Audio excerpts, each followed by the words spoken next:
The first time anyone noticed the old woman, she was already halfway out the door, quiet, fragile, and almost invisible. Every morning at exactly 6:45 a.m., she walked into the small corner diner on Maple Street, her gray coat hanging loosely over her thin shoulders. Her steps were slow, careful, as if the ground itself might betray her balance. Most people never paid attention to the busy customers grabbing coffee on their way to work. She was just another lonely stranger passing through the city. But one person always noticed her. Clara. Clara had been working as a waitress at the diner for nearly 4 years. She was only 26, but life had already given her more struggles than most people faced in a lifetime. After her father passed away and her mother fell ill, Clara had dropped out of college to support them. Now, between long shifts, unpaid bills, and hospital visits, her world felt like a never-ending race she could barely keep up with. Yet despite everything, Clara had one habit she never broke. Every morning when the old woman entered, Clara greeted her with the same gentle smile. The woman always sat in the same booth near the window. She ordered the same thing, a small cup of black coffee and a single piece of toast. Nothing more. And every morning, Clara quietly did something the old woman never asked for. She added an extra egg to the plate. Sometimes a small bowl of fruit. Sometimes a warm refill of coffee. She never charged for it. The diner owner would have been furious if he knew, but Clara didn't care. There was something about the old woman's tired eyes that made Clara feel like kindness was the only thing that mattered.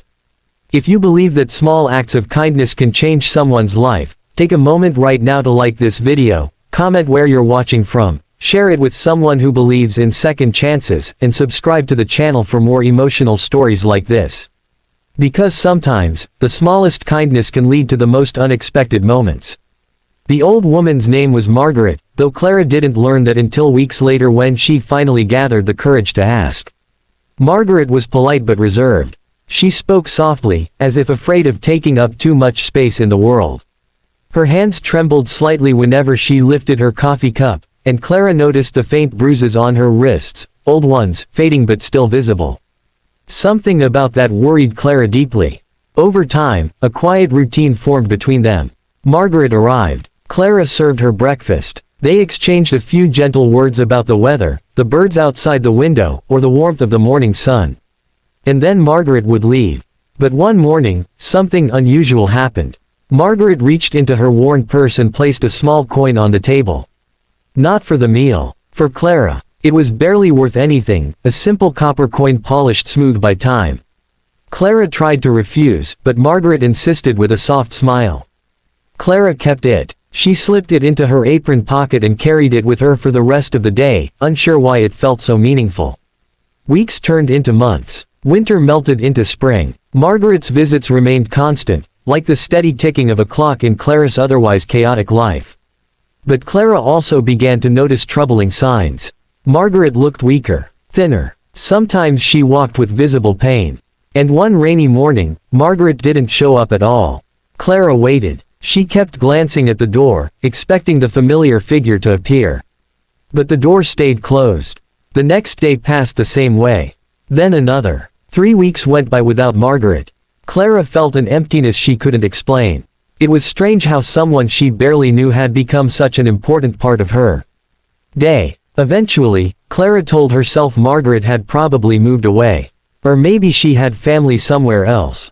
Life moved on. The diner remained busy. Bills continued piling up. Her mother's health worsened, and Margaret slowly faded into memory. Until the morning everything changed. It was a quiet Tuesday when Clara arrived for her shift. But something felt different the moment she stepped outside the diner. 4 black luxury SUVs were parked along the street. Men in dark suits stood beside them, speaking quietly into small earpieces. The entire block looked like a scene from a movie. Customers gathered nearby, whispering curiously. Clara pushed open the diner door, confused. Inside, the owner was nervously wiping the counter for the 10th time. Then the front door opened again. 4 tall bodyguards entered first, scanning the room carefully. Behind them walked 2 sharply dressed lawyers carrying leather briefcases. And between them was Margaret, but she looked different. Her gray coat had been replaced with an elegant cream-colored jacket. Her hair was neatly styled, and although she still walked slowly, there was a quiet dignity in her posture. The entire diner fell silent. Margaret's eyes searched the room until they landed on Clara. And for the first time since Clara had known her, Margaret smiled with tears in her eyes.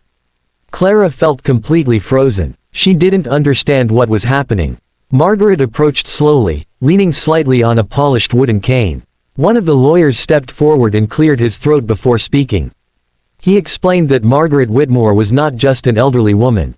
She was the sole heir to the Whitmore Foundation, one of the largest charitable organizations in the country. Years ago, Margaret had owned hospitals, universities, and companies worth hundreds of millions of dollars. But after a series of betrayals and personal tragedies, she had chosen to disappear from public life. She spent years quietly traveling across cities, observing people without revealing who she truly was. Most people ignored her. Some treated her with impatience. Others turned her away completely. But one person treated her differently. Clara. Margaret had returned to the diner every morning for nearly 6 months, not just for breakfast, but to watch Clara. To witness the kindness she gave without expecting anything in return. The extra food. The warm smiles. The quiet concern. Margaret had seen everything. Clara stood there in shock as the lawyer continued explaining. Margaret had recently been hospitalized after collapsing in her apartment. While recovering, she made a decision that shocked her entire legal team. She wanted to change her will. The lawyer opened his briefcase and placed a thick document on the diner counter. Margaret slowly reached into her purse and pulled out the same copper coin she had once given Clara. She held it carefully in her trembling hand. That coin, the lawyer explained, had once belonged to Margaret's late daughter. It was the last thing she had kept from her before she passed away many years ago. Margaret had given it to Clara because Clara reminded her of the kindness her daughter once carried in her heart. And now Margaret wanted to do something even bigger. She had created a trust fund worth $10 million. But it wasn't meant for Clara to spend freely. Instead, it would be used to build a community care center in the city, one that would provide free meals, medical care, and shelter for struggling families. And she wanted Clara to run it. The diner felt completely silent. Clara's hands began to shake. She tried to speak, but words wouldn't come out. Margaret slowly reached forward and placed the coin back into Clara's hand. Clara felt tears streaming down her face. She had spent years feeling powerless, believing she could barely take care of her own family.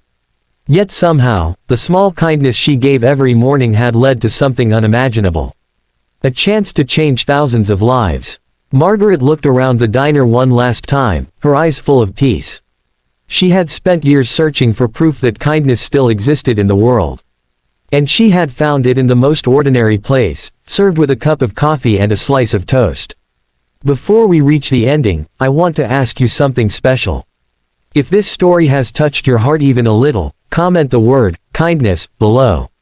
Because every single act of kindness, no matter how small, creates a ripple we may never fully see. In the months that followed, Clara's life transformed in ways she never imagined.